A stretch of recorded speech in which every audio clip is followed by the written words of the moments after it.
अगर आप कोई प्रॉफिटेबल या इको फ्रेंडली बिजनेस सर्च कर रहे हो और साथ ही उसका डिमांड हर साल जो है इंक्रीज कर रहा हो, तो आपके लिए जो है बायोमास पैलेट का मैन्युफैक्चरिंग बिजनेस जो है एक परफेक्ट ऑप्शन हो सकता है। नमस्कार, मैं हूं कुंदन शर्मा। आप देख रहे हैं YMW बिजनेस सॉल्यूशन का यूट्यूब चैनल, जहां पे मैं समय समय पे आप लोगों के लिए बिजनेस से रिलेटेड वीडियो लेकर आते रहता हूं।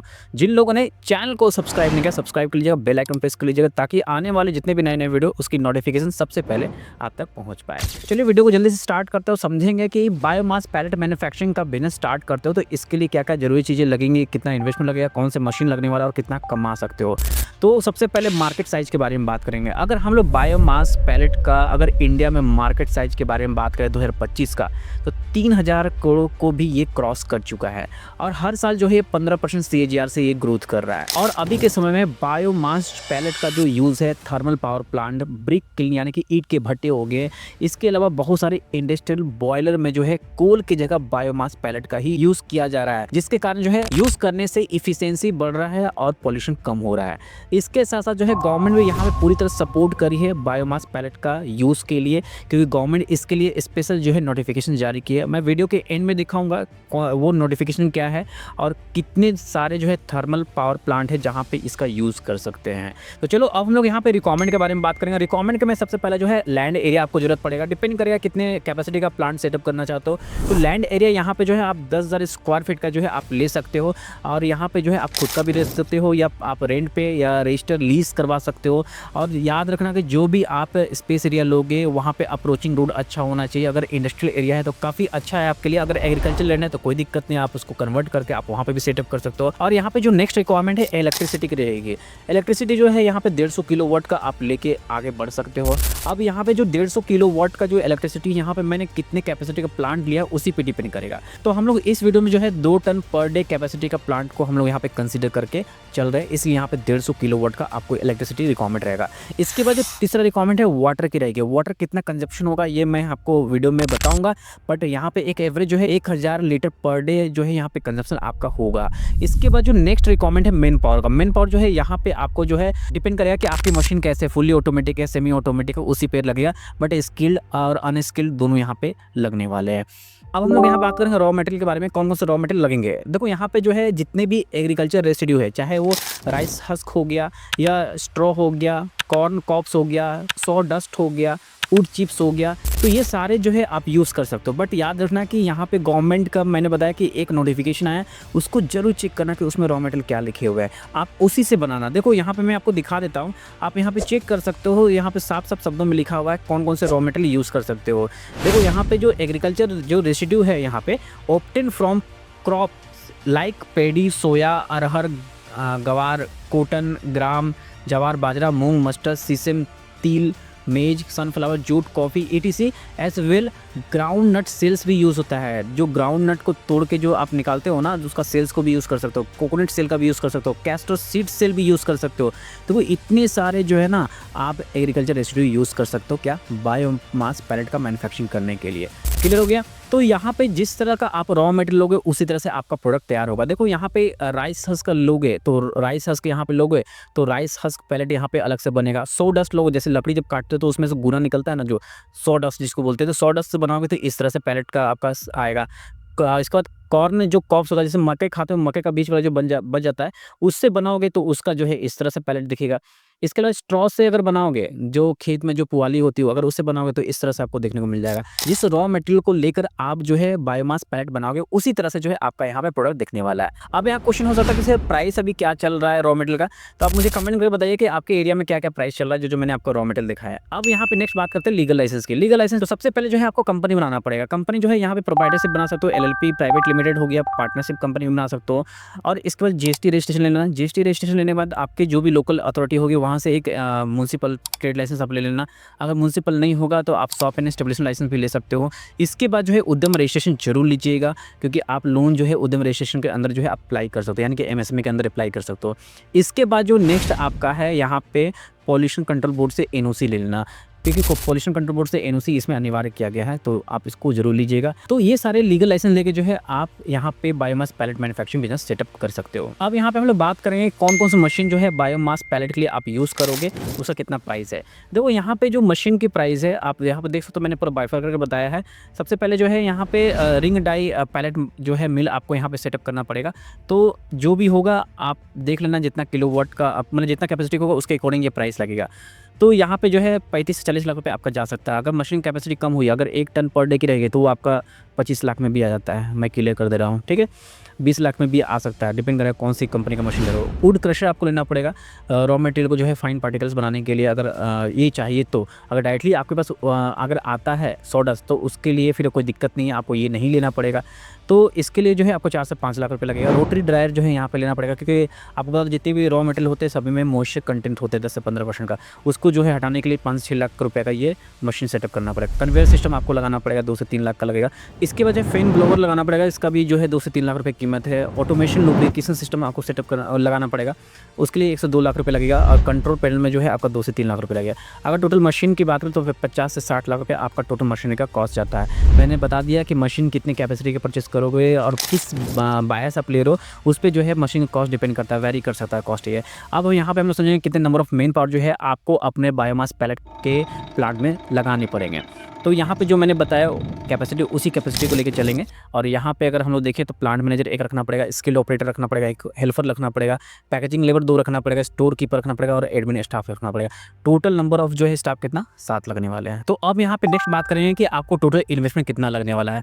अगर टोटल इन्वेस्टमेंट की बात करें तो सबसे पहले जो है आपको मैंने बताया कि लैंड एरिया आपको लेने में लगेगा। अगर लैंड एरिया खुद का है तो बहुत अच्छी बात है, उसमें आपको कोई भी इन्वेस्टमेंट नहीं जाएगा। तो हम लोग इस वीडियो में कंसिडर करते हैं कि लैंड एरिया आपका खुद का ही होगा। तो यहाँ पर मशीन जो है आपका 50-60 लाख रुपये आ रहा था। तो यहाँ पे आपको मशीन में जो है आपको समझ में आ गया कितना इन्वेस्टमेंट है। इलेक्ट्रिकल सेटअप में जो है आपका 3 से 5 लाख रुपए लगेगा। सिविल वर्क में जो है आपका 8 लाख तक जा सकता है। मिसलेनियस इक्विपमेंट में जो है आपका 2 से 3 लाख रुपए लग सकता है। फर्नीचर एंड ऑफिस में जो है आपका 1 से 2 लाख रुपए लगेगा। वर्किंग कैपिटल जो है आपके पास में 18 लाख के आसपास रखना पड़ेगा। लीगल लाइसेंस लेने में जो है आपको 1 लाख रुपये रखना पड़ेगा। कंटीजेंसी कुछ एक्सपेक्टेड कॉस्ट जो है यहाँ पे 3 से 5 लाख रुपये चल सकते हैं, क्योंकि बहुत सारे अनऑफिशियल एक्सपेंस भी लगते हैं। तो अगर टोटल की बात करें तो 85 लाख का जो है आपका टोटल इन्वेस्टमेंट जाने वाला है। कितना जाने वाला है? 85 लाख का टोटल इन्वेस्टमेंट जाने वाला है। तो ये इन्वेस्टमेंट वैरी कर सकता है। मैं फिर से बता दूं कि जो इन्वेस्टमेंट बताया ये सारा वैरी कर सकता है, डिपेंड कर रहा है किस लोकेशन पे आप जो है इस प्लांट को सेटअप करना चाहते हो और वहाँ पे क्या कॉस्टिंग आ रहा है। तो अब हम लोग जो है ऑपरेटिंग कॉस्ट निकालेंगे। ऑपरेटिंग कॉस्ट जो है आप शिफ्ट वाइज भी निकाल सकते हो, आपका जितना शिफ्ट प्लांट चलेगा उसके अकॉर्डिंग जो है ऑपरेटिंग कॉस्ट आप निकाल सकते हो। बट हम लोग कंसिडर करेंगे कि ये जो प्लांट है आपका 8 घंटा ही चलेगा पूरे दिन भर में, तो उसका हम लोग मंथली ऑपरेटिंग कॉस्ट निकालेंगे। तो देखो यहाँ पे जो आपकी प्लांट की कैपेसिटी कितनी थी, वो हम लोगों ने 2 टन पर आवर कैपेसिटी का कंसिडर किया था। 2 टन पर आवर, शायद मैंने वीडियो के इनिशियल पे बोल दिया, शायद 2 टन पर डे बोल दिया था, पर उसको 2 टन पर आवर लेके चलोगे, है ना। तो 2 टन पर आवर की कैपेसिटी है। तो हम लोग स्टार्टिंग में जो है 75% यूटिलाइजेशन लेंगे। यूटिलाइजेशन बोलने का मतलब क्या है ना कि 2 टन की प्लांट है तो आपका शुरू में ही 2 टन पूरा प्रोडक्शन नहीं होगा, क्योंकि शुरू में हो सकता है कि रॉ मटेरियल सोर्स करने में दिक्कत आए। तो 75% यूटिलाइजेशन लेके चलेंगे प्लांट का। तो 2 टन का अगर हम लोग यहाँ पे 75% निकालेंगे तो 1.5 टन पर आवर जो है आपका यहाँ पे प्रोडक्शन होगा। क्लियर हो गया। अब 1.5 टन अगर होगा तो ये 8 घंटा प्लांट चलेगी तो कितना हो जाएगा आपका? 12 टन हो जाएगा पूरे दिन भर में। एक दिन में 12 टन का प्रोडक्शन होगा। और यहाँ पे पूरे महीने में जो है आपका 25 वर्किंग डेज होगा। कितना होगा? 25 वर्किंग डेज होगा। तो इसके हिसाब से जो है कितना हो जाएगा? आप 300 टन होगा कि नहीं मुझे बताइए। पूरा 300 टन पर मंथ जो है यहाँ पे आपका प्रोडक्शन होगा। तो 300 टन यहाँ पे आपका प्रोडक्शन है। तो रॉ मटेरियल जो है आपका 9 लाख रुपए का यहाँ पे जरूरत पड़ेगी। तो रॉ मटेरियल खरीदने में आपको जाएगा। इलेक्ट्रिसिटी एंड फ्यूल में जो है आपका 2,40,000 रुपये जाएगा। कैसे? 150 किलोवाट का रहेगा, 8 घंटा रहेगा, 25 दिन। आप इसको कैलकुलेट कीजिए। मेंटेनेंस जो है आपका अप्रॉक्सीमेट जो है यहाँ पे इतना अमाउंट जाने वाला है। मेन पावर में जो है आपका इतना सैलरी में जाएगा। रेंट एंड एडमिन जो कॉस्ट है आपका इतना जाएगा। तो टोटल जो है आपका ओपेक्स जो ऑपरेशन कॉस्ट है कितना जा रहा है? 17.52 ये लैक्स है ना। ये मंथली ऑपरेटिंग कॉस्ट निकल के आया। तो अब हम लोग यहाँ पे देखेंगे प्रोडक्शन का और रेवेन्यू का। तो दोनों पार्ट को सही से समझेंगे। देखो यहाँ पे अगर हम लोग कैलकुलेशन बहुत अच्छे से किया, ध्यान से समझना। डेली प्रोडक्शन आपको समझ जाएगा 12 टन का डेली का प्रोडक्शन था। तो टोटल मंथली प्रोडक्शन कितना रहा था? 300 टन पर मंथ आ रहा था। ये क्लियर हो गया। एक शिफ्ट चल रहा था प्लांट, इसीलिए 24 घंटे में। अब यहाँ पे सेलिंग प्राइस, आप सेलिंग प्राइस जो है ना इसको इंडिया मार्ट पर सर्च कीजिएगा। क्या? इंडिया मार्ट पे बायोमास पैलेट का आप सिर्फ प्राइस देखना कितना अभी चल रहा है। देखो यहाँ पे 21 रुपया, 10 रुपया, 65 रुपये पर टन। तो देख लेना सभी अपने तरीके से प्राइस दिया हुआ है। तो अलग 50 रुपये पर केजी दिया हुआ है। तो अलग अलग पैलेट्स का अलग अलग प्राइस है। देखो 13 रुपया केजी, मतलब 10 रुपये के आसपास लोग डाल रहा है। 8 रुपया हो गया। तो हम लोग जो है यहाँ पे कंसिडर करके चले हैं, कितना करके चले हैं वो हम लोग देखते हैं। तो देखो यहाँ पे हम लोगों ने जो रेट कंसिडर किया है 7.5 रुपये पर केजी किया। कितना एवरेज हम लोगों ने कंसिडर किया 7.5 रुपये पर केजी, यानी कि 75 रुपये पर टन। तो मंथली रेवेन्यू निकाले 300 टन पूरे महीने का प्रोडक्शन है और 7500 पर टन यहाँ पे कॉस्टिंग है। इसके हिसाब से 22,50,000 जो है आपका पूरे महीने का रेवेन्यू है। क्या है? पूरे महीने का रेवेन्यू है। अब टोटल मंथली ऑपरेटिंग कॉस्ट कितना आ रहा था? 17.52 लाख था, मतलब ये फिगर आता था। तो मंथली ग्रॉस प्रॉफिट हम लोगों ने निकाल दिया है। कैसे होगा यहाँ पे आप चेक करना है, इसको माइनस कर लो। 4,97,500 रुपया आपका महीने का ग्रॉस प्रॉफिट है। अब इस प्रोजेक्ट को अगर आपने लोन लेके किया होगा, क्या लोन लेके किया होगा, तो उसकी EMI जाएगी, इसमें से जाएगी। अब यहाँ पे अगर EMI का अगर चक्कर होगा तो आप हो सकता है कि इस प्लांट को जो है 2 शिफ्ट में चलाएं। क्या हो सकता है? 2 शिफ्ट में चलाओ। ये तो मैंने 1 शिफ्ट का मैंने बताया कि इतना निकलेगा। तो ऑलमोस्ट 8 घंटे में जो है आपको 22% का आपको देखने को मिल जाता है यहाँ पे प्रॉफिट मार्जिन। तो नेट प्रॉफिट जो है आपका 8 घंटे अगर मशीन चलती है तो 22% का ऑलमोस्ट आपको देखने को मिल जाता है। तो यहाँ डाउट हो तो कमेंट जरूर कर दीजिएगा। अब हम लोग देखेंगे यहाँ पे कि आप जो भी प्रोडक्ट बनाओगे उसको आप कहाँ कहाँ सेल कर सकते हो, है ना। तो इसके लिए जो है आपके टारगेट कस्टमर को समझते हैं। देखो सबसे पहले thermal power plant, government tender निकालती है, MOU साइन भी करती है बायोमास को फायरिंग इनिशिएटिव के लिए। अब बोलोगे सर ये सिर्फ किताबी बातें हैं, ऐसा कुछ नहीं होता है। मैं आपको बता दूं कि यहाँ पे गवर्नमेंट ने साफ साफ जो है अपने प्रेस रिलीज में बताया है, ये रिवाइज जो है बायोमास पॉलिसी मैंडेट 5% ऑफ को firing in thermal power plant in financial 24-25। कौन किया था? Union minister of power and new and renewable energy ने, है ना। तो ये यहाँ पे ध्यान से देख सकते हो, साफ साफ बातों में बोला गया। अगर आप इसका स्क्रीनशॉट लेना चाहो तो ले लो। मैं कोशिश करूँगा वीडियो को डिस्क्रिप्शन में इसका लिंक डाल देने के लिए। यहाँ साफ साफ बताया था, मिनिस्टर इन्फॉर्म अप्रॉक्सीमेटली जो है कितना बताया, 1,64,976 metric ton of agri residue biomass has been co fire in 47 coal based thermal power plant till May 2023 तक। बताया गया है कि 47 जो coal based thermal power plant है उसमें जो है बायोमास का यूज़ किया गया था को फायरिंग के लिए। अब वो कौन कौन से हो सकते हैं, देखो यहाँ नीचे में सारा जो है जानकारी दिया हुआ है, जितने भी हैं सारा चीज़ की जानकारी यहाँ पे दी हुई है।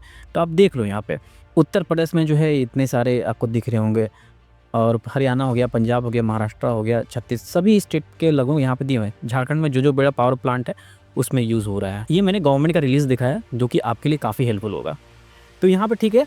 अब इसके बाद जो है इंडस्ट्रियल बॉयलर में जो है यूज़ कर सकते हैं, जैसे टेक्सटाइल हो गया, शुगर मिल हो गया, केमिकल हो गया, पेपर मिल हो गया, ईंट की भट्टी हो इंडस्ट्री होगी, या जो भी बल्क फ्यूल सप्लाई करते हैं उनको भी जो है आप ऑफर कर सकते हो। कमर्शियल और रेसिडेंशियल यूज़ भी हो सकता है, कैसे रिजॉर्ट वाले यूज़ करते हैं, होटल्स, ढाबा, बायोमास चूल्हा यूज़ कर रहे हैं आज के समय में इको फ्रेंडली फ्यूल यूज़ करने के लिए, है ना।